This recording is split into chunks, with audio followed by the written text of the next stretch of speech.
La respuesta a esta importante pregunta, ¿cómo manifestar riqueza y abundancia?, se encuentra en el 10º capítulo de esta obra motivadora, El florista de Serval, descubriendo el fuego interior.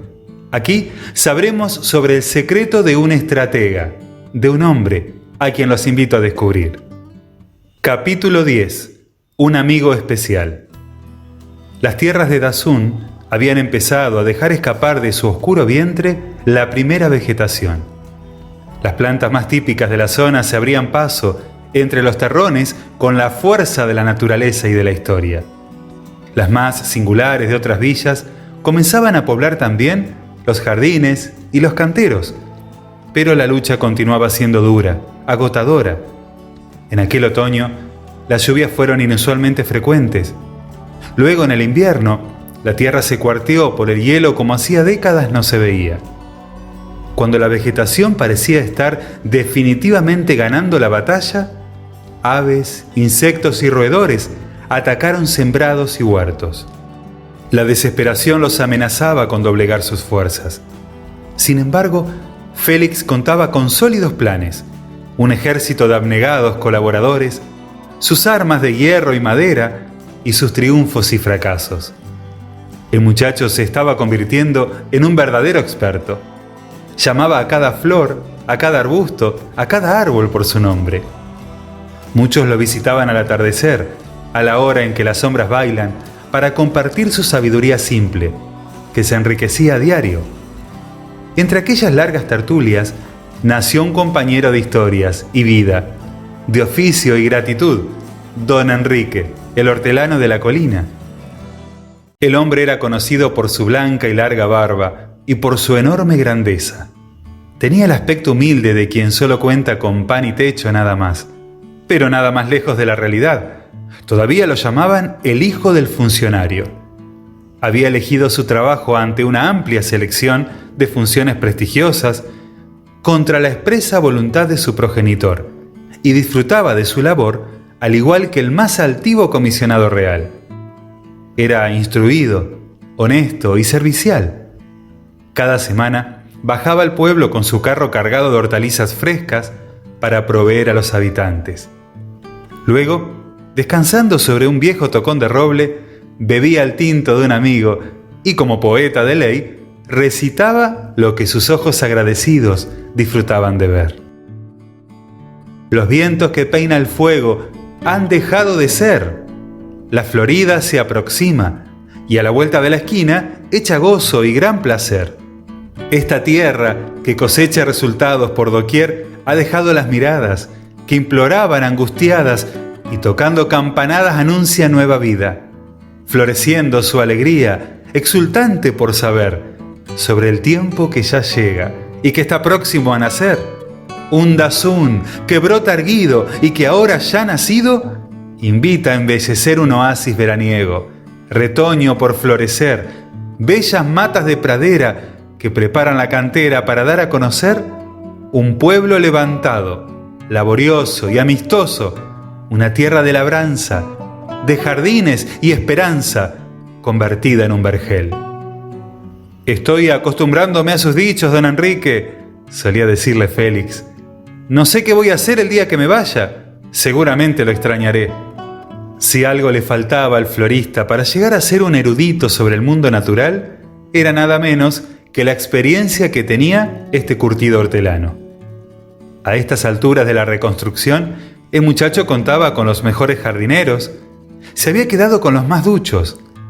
Bastaba con algunas consignas precisas para que el grupo se pusiera a trabajar, renovar el estiércol, reforzar a los cobertizos o preparar a los almácigos.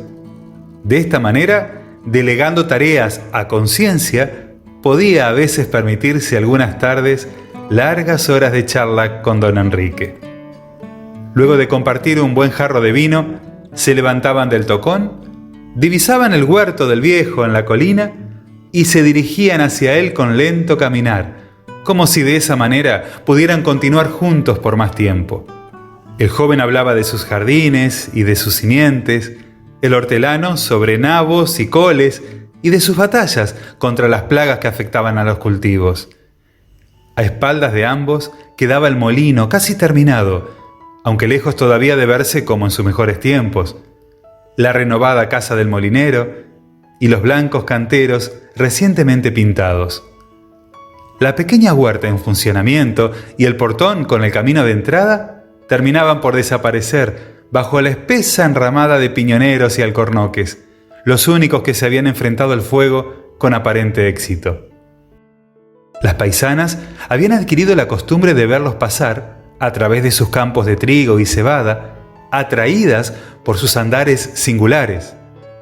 Cuando observaban a las aves del cielo y a la mies en la tierra, no parecían diferentes de ellos. Estos aliados hablaban de cosechas, permutaban semillas y bulbos, debatían acerca de la mejor manera de sembrar y cegar. Por las noches, luego de aquellas versadas lecciones, el joven florista se sentía feliz, aunque soñaba con infinidad de responsabilidades. Imaginaba perder la temperatura suave y regular que debían mantener los espárragos y las zanahorias. Creía olvidarse de proteger los árboles de las heladas y de arreglar los aperos. Entreveraba flores con frutas y lirios con remolachas. Sus sueños nocturnos se trocaban en insufribles pesadillas.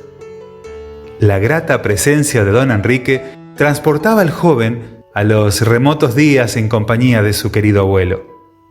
Por lo tanto, ni bien lo veía acercarse a la casa del molinero, corría a su encuentro y nuevamente parloteaban sin más. «Algunas plantas crecen débiles», informaba preocupado Félix. «Tendrás que abonarlas», mandaba el hortelano, y acto seguido daba las órdenes precisas. «Junta las cenizas de las maderas quemadas y mézclalas con agua. Luego rocía cada planta. Verás que en poco tiempo favorecerá flores y frutos por igual». «La mala hierba sale hasta por debajo del camastro», renegaba el muchacho. «Abona los campos con estiércol viejo, y al resto de malas hierbas mételas dentro de un trapo en un cántaro con agua suficiente. Luego remuévelo a menudo y al cabo de 10 días podrás colar los restos sólidos y usar el agua para regar y nutrir las plantas nuevas», respondía muy seguro el anciano. Cuando los sorprendía la noche, la esposa del molinero les preparaba un suculento guisado que compartían con el resto de la familia frente al brasero, sentados a la nueva mesa de pinotea recién cortada. «Delicia de comensales», expresaba complacido el hortelano y se disponía a degustar. El tiempo pasaba quedamente. Ya no se hablaba. Don Enrique entregaba al más pequeño de los niños, que una vez más se dormía entre sus brazos y se retiraba satisfecho. De regreso, divisaba la colina a la luz de la luna, y mientras recorría lentamente el largo camino que lo separaba de su hogar, agradecía al cielo todo el amor recibido. Don Enrique no mezquinaba consejos ni esfuerzos a la hora de ayudar al joven florista a hacerse un perito en el arte del cultivo. Así, Félix fue conquistando nuevos espacios y desplegando en ellos su conocimiento. Sembró rábanos, judías y verduras de hoja, plantó papas, batatas y tomates, abrió nuevos surcos para colocar más vides, cítricos y frutales, y probó todo tipo de combinaciones de especies que potenciarían la producción. Sin embargo, las enseñanzas de don Enrique irían mucho, mucho más allá. El joven aún no lo sospechaba, pero pronto sucedería algo que le daría la posibilidad de descubrir, con la ayuda de su nuevo amigo, una cualidad que desconocía tener.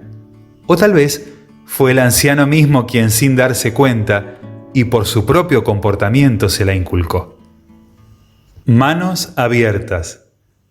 Félix había reunido a los hombres, a los jardineros, granjeros, constructores y carpinteros, les había repartido tareas, cántaros para el agua y utensilios de labor. Armados de palas y picos, rastrillos y azadones, los obreros corrían de un lugar a otro. Algunos dedicados a los surcos, otros a los sembrados y el resto a cada árbol y arbusto plantado por ahí. El invierno había pasado y el calor visitaba al pueblo una vez más. Con el cielo despejado desde hacía unas cuantas semanas, y los canales de riego insuficientes para conservar la frescura de las frutas y hortalizas, los hombres de Dazún pasaban la mayor parte de su tiempo corriendo al río Cristal y a toda pequeña laguna brotada del último aguacero. Las nuevas acequias nacidas del río habían dejado de ser suficientes. Cada ciudadano solo contaba con su propio pozo, con el cual lograba apenas abastecer las necesidades de su familia. El joven florista, mezclado entre los hombres, se perdía sumergido con el cántaro más grande que podía maniobrar en una capa de agua cada vez más profunda del último aljibe de uso común. Sudaba y se afanaba cargando todo lo que sus fuerzas le permitían. El joven había aprendido a contentarse con los medios que tenía para resurgir de entre las cenizas, y cuando se inclinaba sobre las oscuras cisternas, pensaba en el recorrido del agua, nacida del cielo para acabar posteriormente en recónditos socavones. Hacía un tiempo que don Enrique no visitaba el hogar del molinero, y eso era extraño, especialmente ante la situación que estaban atravesando los huertos y jardines de Dazún. ¿Qué será del hortelano?, se preguntaba a menudo. Al menos podríamos obtener de sus sabios consejos otras maneras de paliar la difícil situación. Repentinamente, los árboles se tiñeron de verde. Alrededor de la casa del molinero, que se había convertido en el corazón del nuevo Dazún, la tierra se cuarteaba. El joven había dejado de pensar en su morena y en su flor, en su llegada a Alcajén y en su regreso a Serval. Solo estaba atento a las semillas que reclamaban agua. No escuchaba más que las quejas de árboles y arbustos que crecían para elevar sus copas hasta el cielo. Félix había aplicado los conocimientos adquiridos en los jardines de Floriápodes hasta en los más mínimos detalles, y había seguido al pie de la letra las claras pautas de su amigo el hortelano. El gran jardín se componía de un espacio capital excavado, conformado por una docena de pequeños círculos que enmarcaban un ambicioso estanque central, y una veintena de exquisitos canteros separados unos de otros por muros de boj y ligustros, podados y perfectamente recortados en una muestra del más distinguido arte topiario. En este cuidado y protegido espacio a reparo del viento, se luciría el más completo y espléndido huerto jamás visto en toda Gazaña. Todo estaba en marcha. Lejos quedaban los vestigios de la tormenta seca que había azotado al pueblo, y cerca, muy cerca, se hallaba el nacimiento de una nueva población, más unida, sumamente aguerrida, en fuerte crecimiento y colmada de color. Pero don Enrique continuaba ausente. No pasó demasiado tiempo hasta que el joven florista, dejando de lado su nueva pasión y delegando la mayor cantidad de tareas a sus hombres de confianza, fue en busca del anciano. Apenas alcanzó a divisar el magnífico cultivo en la colina, se tranquilizó. Sus razones habría tenido el hombre para no acercarse en tanto tiempo, pero evidentemente no serían razones de salud. Sin embargo, la tierra cultivada tenía un aspecto diferente del acostumbrado, y parecían verse una serie de caminos y alguna que otra pared. El florista no llegaba a distinguir exactamente de qué se trataba, e intrigado apuró el paso. En una curva del camino perdió de vista todo el conjunto, y cientos de metros más adelante, superado un nuevo recodo del sendero, finalmente tuvo ante sí la respuesta. Quedó pasmado al ver la colosal obra de ingeniería que el hortelano estaba construyendo. Se trataba de un complejo sistema de cauces y canales que serviría para regar los jardines y huertos de Dazún. Esta maravillosa obra de arte tomaría el agua de su propio pozo de las tierras altas y la sumaría al agua de lluvia que se recogía desde hacía tiempo en el imponente estanque artificial, con la que periódicamente bañaba su propio huerto. Félix enmudeció. No podía creer lo que veían sus ojos, especialmente cuando comprendió que toda el agua allí presente estaba destinada a regar la interminable extensión entre el hogar de la colina y los sembradíos de Dazún. Cuando logró salir de su éxtasis, no paró de acosar con preguntas al pobre viejo. ¿Cómo es posible? ¿Por qué semejante obsequio? ¿Cuánto tiempo hace que trabaja en todo esto? Indagó sin respiro una y otra vez, no pudiendo concebir la idea de tal muestra de generosidad. Mira, muchacho, todas las respuestas conducen a una sola. ¿Y por qué no? El Creador me ha colmado de los frutos de su tierra, dijo tosiendo y encorvando su espalda. Muy a menudo estos terrenos rebosan de lluvias torrenciales. Han caído tantos aguaceros que todo el huerto en ocasiones parece convertirse en un estanque. Si no fuera porque faltan los peces nadando en sus aguas, no los hubiese diferenciado. Rió a carcajadas mientras continuaba con su relato. La prosperidad nos colma de bendiciones tan a menudo que solemos pasarlas por alto o, peor aún, darlas por sentado, como si de alguna manera fuera una deuda que la naturaleza tuviera con nosotros. Claro que sí, hijo mío, ser generosos es lo menos que podemos hacer con una tierra que no mezquina su fruto. Después de todo, no es más que devolverle un poquito de lo mismo que nos ha dado. Admirado ante esa respuesta llena de amor por su tierra y por la creación toda, Félix preguntó al hortelano sobre la razón de su oficio. No dejaba de sorprenderlo el hecho de que, pudiendo haber elegido una distinguida profesión como la de su padre, nunca lo hubiera hecho. Mira, hijo, existe una esencia que nos habita, seguramente desde el día en que nacemos. Es una voz libre que, desde muy niños, es relegada por silenciosa. Sin embargo, en algunos puede clamar y clamar hasta que la oímos, la alimentamos y finalmente sale por nuestros labios. No obstante, son pocas las voces que se hacen oír y muchas las que terminan tapadas por otras, ajenas, que parecen hablar más alto que la propia y que, a pesar de algunos pocos intentos por opacarlas, terminan prevaleciendo, dijo el anciano, tocando suavemente su pecho. ¿Esa es la voz que lo ha llevado a cultivar la tierra? Así es, muchacho. Mirando para atrás, creo que aquella intuición se alimentó con mi asombrada mirada a la naturaleza, la gratitud por todo lo que mi padre me brindó y el amor que he sentido por mi madre, respondió. Y Félix, sin darse cuenta, apretó la vieja llave que colgaba de su cuello. Pero el sueño de un padre, o de una madre, o del ser más querido, continúa siendo su propio sueño, solo que en ocasiones eso se entiende un poco tarde, cuando tu voz interior gritó tanto que se agotó y enmudeció, o quizás no se entiende nunca. La libertad que nos es otorgada al nacer, junto con el poder de discernir a lo largo de los días, es el camino a una vida plena. Y en esta vida, continuó mientras con sus curtidas manos sostenía con firmeza los hombros del joven, tenemos que aprender a tomar y a dejar con alegría y generosidad. En mi caso se unieron además otras voces, como las que el mundo natural me expresaba con la noche y el día, la luna y el sol, el viento y la calma, las nubes y el aluvión.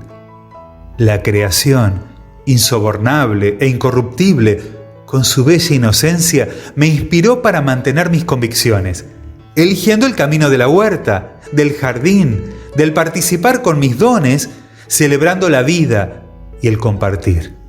Es mi lugar donde juntar el festejo con el intelecto, con la palabra, con el vino y el abrazo. Un espacio donde abrir mis manos y dejar volar, explicó el anciano, y con su viejo trapo secó sus ojos. Nuevamente las palabras del muchacho fueron escasas. Solo espero algún día imitar sus cualidades, añadió dudando. Pero en mi caso... ¿Pero en tu caso qué, Félix? ¿Piensas que no tienes con qué? ¿Que en realidad te hace falta más de lo que te sobra? Si una cosa he aprendido a lo largo de estos años, es que lo importante en la vida no es dónde te encuentras, sino a dónde vas.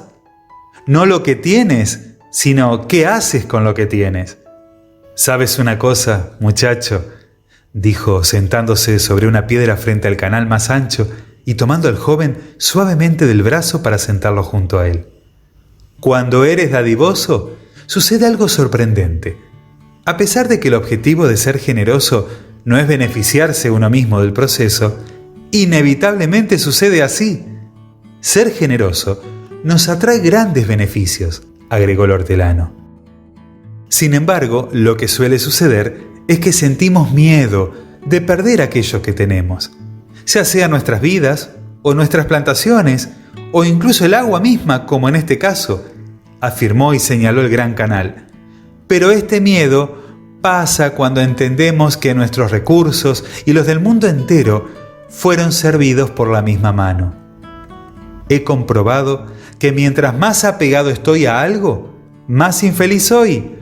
Creo que el proceso de despegarte de la necesidad de lo material te libera, disminuye tu inquietud y te aporta bienestar. Además, la generosidad es la cualidad que te lleva a ser agradecido. Verás, Félix, con el tiempo y los logros que vamos consiguiendo en nuestro andar, comenzamos a dar todo por hecho.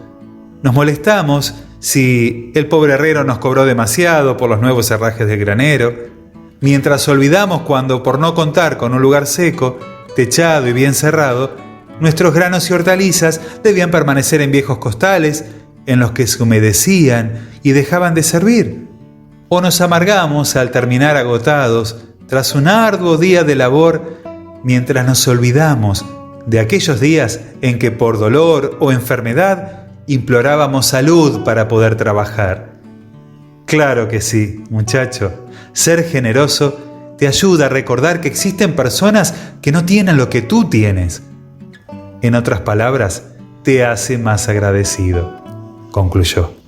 El joven, sentado a la par del hortelano, se mantuvo absorto con sus ojos clavados en el agua, pensando en cada palabra del hombre. Luego de una extensa pausa, don Enrique continuó.